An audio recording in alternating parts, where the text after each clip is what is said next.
Hello, everyone. Today, we are going to talk about how to think in English. Learning to think in English is very important because it helps you become more fluent.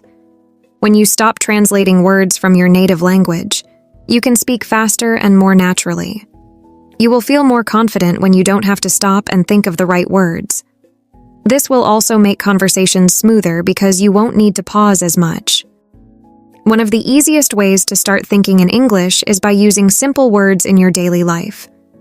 When you see something like a chair or a table, try to say the English words in your mind.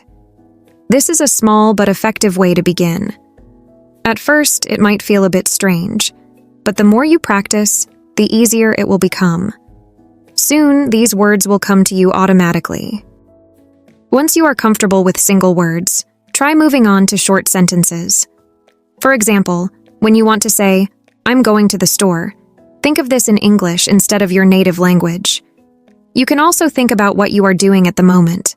For instance, if you are cooking, say to yourself, "I am cooking dinner." This will train your brain to use English more naturally. The more you practice, the quicker you will improve. Another good tip is to talk to yourself in English. You can do this when you are alone. For example, if you are getting ready in the morning, try saying things like, "I am brushing my teeth," or "I am putting on my shoes." These small actions will help you get used to thinking in English. You can even describe your surroundings or what you plan to do next. Over time, you will feel more confident speaking and thinking in English.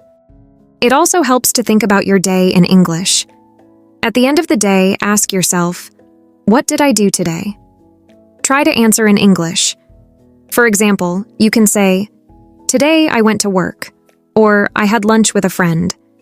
This will help you reflect on your day while practicing your English thinking skills. It's a simple activity but very useful for building the habit of thinking in another language. Learning to think in English can take some time, so it's important to be patient with yourself. Don't worry if you make mistakes.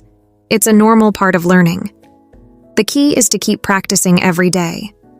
The more you immerse yourself in English, through reading, listening, or speaking, the more natural it will become to think in English. Remember, practice makes perfect. Now, I'm going to ask you 2 questions about today's article. Write your answers in a comment down below. 1. Why is it important to think in English? 2. What is one way you can practice thinking in English? Okay, that's all for today's lesson. Keep practicing your English, and I'll see you next time.